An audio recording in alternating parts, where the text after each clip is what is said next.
Good morning students. आज हम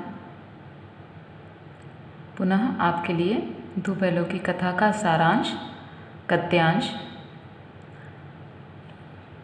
number 13 लेकर आई हूँ। इसकी जो व्याख्या करूँगी उनके आधार पर आपको प्रश्न होंगे और उन प्रश्नों को व्याख्या के आधार पर आपको उत्तर देने होंगे।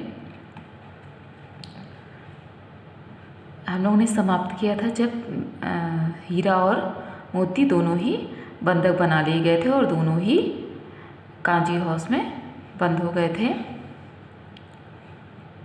एक सप्ताह तक दोनों मित्र वहाँ बंधे पड़े रहे। वहाँ सारे जानवरों को तो हीरा और मोती मिल करके वहाँ से निकाल देते हैं और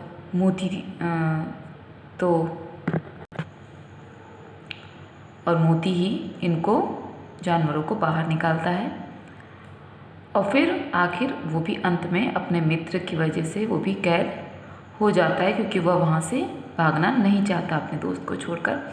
फिर कांजी हाउस में वहाँ का चौकीदार आकर के, वहाँ का रखवाला आकर के इन लोग को बांध देता है। फिर से किसी ने चारे का एक तृण भी न डाला। मतलब वो दोनों एक हफ्ते तक बंधे रहे, लेकिन कोई भी चारे नाम की कोई एक तिनका भी तृण या तिनका भी किसी ने आकर वहाँ पे नहीं डाला। हाँ, एक बार पानी दिखा दिया जाता था। पानी दिखा दिया जाना यानी खाली आ करके मतलब पानी दे जाते थे और पी लो जितना पीना है, यही उनका आधार था। दोनों इतने दुर्बल हो गए थे कि उठा तक ना जाता था। ठठरियाँ निकल आई थी। ठठरियाँ क्या होता है? उनके पूरे जो एक एक हड्डियाँ होती हैं और पूरा पीछे का हिस्सा होता है, वो सब क्या होता है, सब बाहर उनका दिखने लगता है। बहुत कमज़ोर हो जाते हैं वे।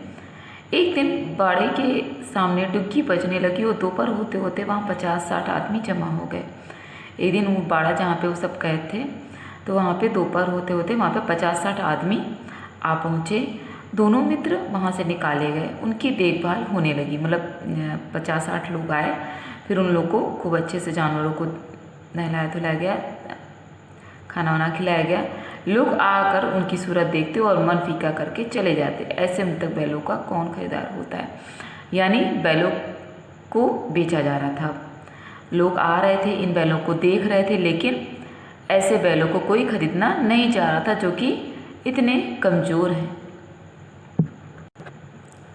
सहसा एक डढ़ियल आदमी, उसकी आँखें लाल थी और मुद्रा अत्यंत कठोर आया और दोनों मित्रों के कूल्हों में उंगली गोदकर मुंशी जी से बातें करने लगा। यानी सहसा अचानक ही एक डढ़ियल वाला आदमी आया। उसकी आंखें कैसी थी? लाल थी और वो बहुत ही कठोर लग रहा था देखने में। आया और दोनों मित्रों के कूल्हों में उंगली गोदकर, कूल्हे कहाँ होते हैं? पीछे जो ऊंची हिस्सा होता है उनका, उठा हुआ हिस्सा होता है पीठ का, वहाँ पे वो उंगली गोदता है और फिर मुंशी जी से वो बातें करके उसका चेहरा देखकर अंतर्ज्ञान से दोनों मित्रों के दिल कांप उठे। यानी जब वो उन लोग को देखता है, अरे मुंशी ये तो हम लोग को देख के गया है और उनसे बातें कर रहा है, अब क्या हुआ है, अंदर ही अंदर ये दोनों मित्र जो होते हैं हीरा मोती कांप जाते हैं। वह कौन है, उन्हें क्यों टटोल रहा है? वो सोचते हैं कि अरे हमें क्यों टटोल रहा है, ये कौन है? इस विषय में उन्हें कोई संदेह न हुआ। दोनों ने एक दूसरे को भीत नेत्रों से देखा और सिर झुका लिया। दोनों एक दूसरे को भीत नजरों से देखते हैं और फिर वे सर को झुका लेते हैं। हीरा ने कहा, गया के घर से नाहक भागे, अब जान न बचेगी। हीरा ने कहा कि नाहक यानी बेकारी में हम लोग वहाँ से भागे, अब तो जान नहीं बचने वाली है। मोती ने अश्रद्धा के भाव से उत्तर दिया। मोती जो होता है कहता है, बिल्कुल भी उदास हो जाता है, कहता है भगवान सबके ऊपर दया करते हैं, उन्हें हमारे ऊपर क्यों दया नहीं आती है? भगवान के लिए हमारा मरना जीना दोनों बराबर है। चलो अच्छा ही है, कुछ दिन उसके पास तो रहेंगे। एक बार भगवान ने उस लड़की के रूप में हमें बचाया था, क्या अब ना बचाएंगे? यह आदमी छुरी चलाएगा, देख लेना। अब इन लोग को लग रहा था कि यह आदमी हम लोग को ले जा करके हम लोग की बलि दे देगा। इस कारण वे दोनों बहुत ही डरे हुए थे। उन लोग को लग रहा था अब हम लोग के जीने की कोई भी आस नहीं लग रही है। तो क्या चिंता है, मांस खाल सींग हड्डी सब किसी न किसी काम आ जाएंगे। नीलाम हो जाने के बाद दोनों मित्र उस दरियल के साथ चले। दोनों की बोटी बोटी कांप रही थी, बेचारे पांव तक न उठा सकते थे, पर भय के मारे गिरते पड़ते भागे जा रहे थे। वो कमज़ोर इतने हो गए थे और कपकपी भी उनको आ रही थी कि अब तो हमको वो मारने के लिए ले जा रहा है, और उनके अंदर बहुत डर था। फिर वो क्या करते हैं, अंदर ही अंदर बहुत कांपते हैं, उनके पैर भी उठ नहीं रहे थे, क्योंकि वह जरा भी चाल धीमी हो जाने पर जोर से डंडा जमा, अगर चाल धीमी हो जाती थी वो क्या करता था, पीछे से उन लोग को डंडे से मार देता था। राह में गाय बैलों का एक रेवड़ हरे हरे हार में चरता नजर आया। सभी जानवर प्रसन्न थे, चिकने चपल, कोई उछलता था तो कोई आनंद से बैठा पागुर करता था। कितना सुखी जीवन था इनका, पर कितना सुखी जीवन था इनका, पर कितने स्वार्थी हैं सब, किसी को चिंता नहीं है। इनके दो भाई बधिक के हाथ पड़े कैसे दुखी हैं। यानी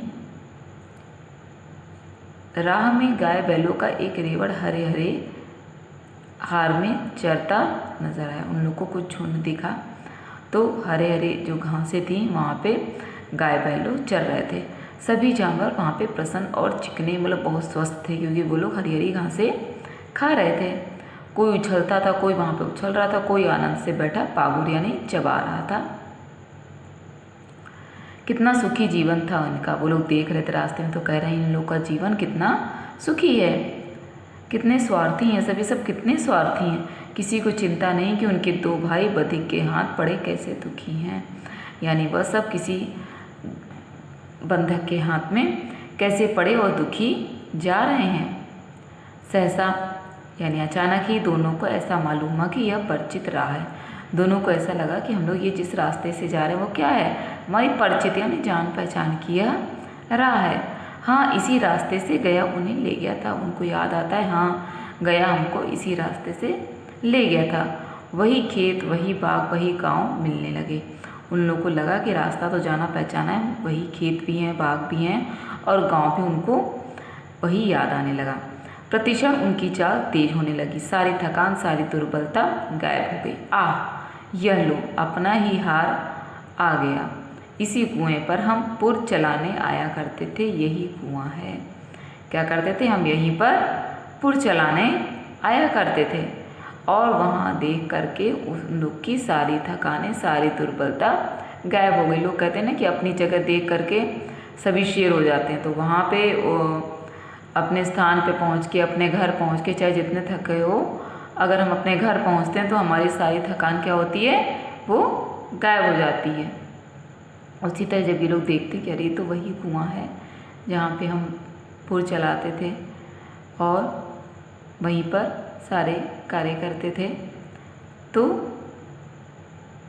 वो लोग बहुत ही प्रसन्न हो जाते हैं।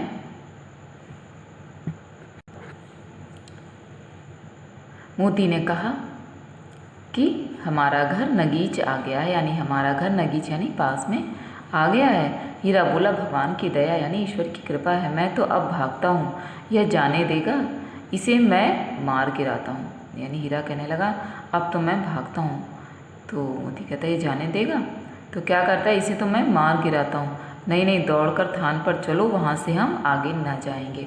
वो कहता है कि नहीं नहीं, इसको मारना नहीं है, वो तुम अपने थान पे जहाँ पे बांधे जाते हैं हम लोग वहीं पे चलो। दोनों उन्मत्त होकर बछड़ों की भांति कुलेले करते हुए घर की ओर दौड़े।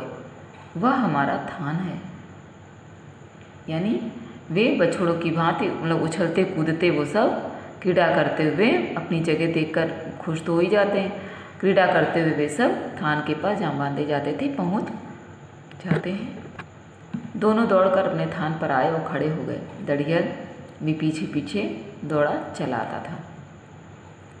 झूरी द्वार पर बैठा धूप खा रहा था। बैलों को देखते ही दौड़ा और उन्हें बारी बारी से गले लगाने लगा।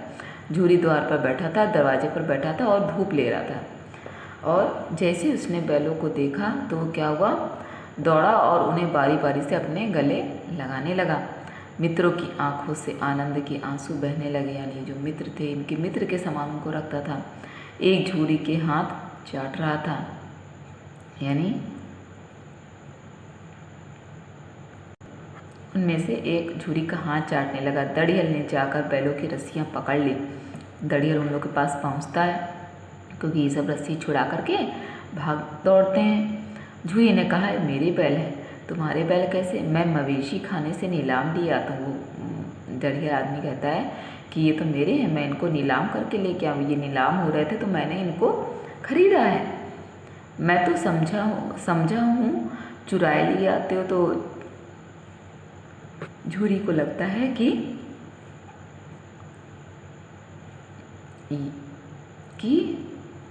यह चुराए हुए हैं, चुपके से चले जाओ। मेरे बैल हैं, मैं बेचूंगा तो बिकेंगे, किसी को मेरे बैल नीलाम करने का क्या अख्तियार है? वो कहता है कि यह बैल मेरे हैं, मैंने किसी को अपने बैल नहीं बेचे। आखिर किसी को क्या हक है मेरे बैल बेचने का? जाकर थाने में रपट कर दूंगा। कहता है जाके थाने में मैं रिपोर्ट कर दूंगा, मेरे बैल हैं, इसका सबूत है कि मेरे द्वार पर खड़े हैं। यानी वो कहता है ये मेरे द्वार पर खड़े हैं, यानी अब मेरे बैल हैं। दड़ियल झल्लाकर बैलों को जबरदस्ती पकड़कर ले जाने के लिए बढ़ा। उसी वक्त मोती ने सींग चलाया, दड़ियल पीछे हटा। मोती ने पीछा किया, दड़ियल भागा। मोती के पीछे दौड़ा। गांव के बाहर निकल जाने पर वह रुका, पर खड़ा दड़ियल का रास्ता देख रहा था। दड़ियल दूर खड़ा धमकियां दे रहा था, गालियां निकाल रहा था, पत्थर फेंक रहा था, और मोती विजयी शूर की भांति उसका रास्ता रोके खड़ा था। गांव के लोग यह तमाशा देख रहे थे और हंसते थे। यानी वह दड़ियल क्या कर रहा था कि मैं इनको अपने साथ ले जाऊंगा, लेकिन बाद में मोती क्या करता है कि उसके ऊपर सींग उठाता है और मोती उसका पीछा करता है। तो दड़ियल क्या करता है, भागता है। मोती पीछे दौड़ा दौड़ा कर उसे गांव के बाहर निकाल देता है, पर खड़ा दड़ियल का रास्ता देख रहा था। दड़ियल दूर खड़ा धमकियां दे रहा था। दड़ियल जो है बाहर निकल जाता है और धमकियां देता है और गालियां निकाल रहा था, पत्थर फेंक रहा था, और मोती विजय शूर की भांति उसका रास्ता रोके खड़ा था। गांव के लोग यह तमाशा देखते थे और हंसते थे। यानी कि वह जो दड़ियल था इन लोग को जो ले जा रहा था वो क्या कर रहा था, इन लोग को धमकियां दे रहा था, गाली दे रहा था, पत्थर फेंक रहा था, और जो मोती होता है विजयी की भांति तनकर खड़ा हुआ था कि मैंने तो इसको अब यहाँ से निकाल दिया है। बहुत ही प्रसन्न होता है, और जो आसपास के लोग होते हैं, गांव के लोग, वो यह तमाशा देख रहे हैं। तब दड़ियल हार कर चला गया तो मोती अकड़ता हुआ लौटा। हीरा ने कहा, मैं डर रहा था कि कहीं तुम गुस्से में आकर मार ना बैठो। अगर वह मुझे पकड़ता तो मैं बेमारे न छोड़ता। अब ना आएगा तो दूर ही से खबर लूँगा, देखूं कैसे ले जाता है। जो गोली मरवा दे मर जाऊंगा, पर उसके काम तो ना आऊँगा। कहता है जब दड़ियल हारकर चला गया तो मोती अकड़ता हुआ लौट कर आता है। तो हीरा कहता है मैं तो डर ही गया था, कहीं तुम गुस्से में आकर उसे मार ना बैठो। अगर वो मुझे पकड़ता तो मैं बेमारे ना छोड़ता। अब मोती कह रहा है कि अगर वो मुझे मारता तब तो मैं उसे मारे बिना छोड़ता ही नहीं। अब वह नहीं आएगा तो दूर ही से उसकी मैं खबर लूँगा, मैं उसको अब देख लूँगा।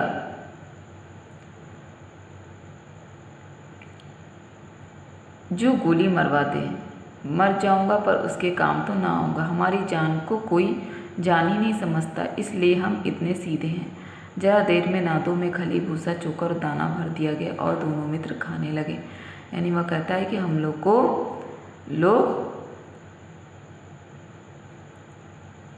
वो कहता है कि मैं मर जाऊंगा लेकिन उसके काम में नहीं आऊँगा। कहता है कि हम लोग की जान को कोई जान समझता ही नहीं है, इसीलिए तो हम इतने सीधे हैं। जरा देर में नाद में खली, भूसा, चोकर, दाना आदि सब उनको दिया जाता है। दोनों मित्र क्या करते हैं, खाना प्रारंभ करते हैं, चारा लेना। झूरी खड़ा दोनों को सहला रहा था और 20 लड़के तमाशा देख रहे थे। सारे गांव में उत्साह सा मालूम होता था। यानी वह दोनों खाना खा रहे थे, झूरी उनके कंधे पर, पीठ पर हाथ सहरा रहा था। वहाँ पे बहुत सारे 20 लड़के खड़े थे और गांव में उछल कूद कर रहे थे। बहुत सब प्रसन्न थे कि अरे यह हीरा मोती तो फिर से गांव में वापस आ गए।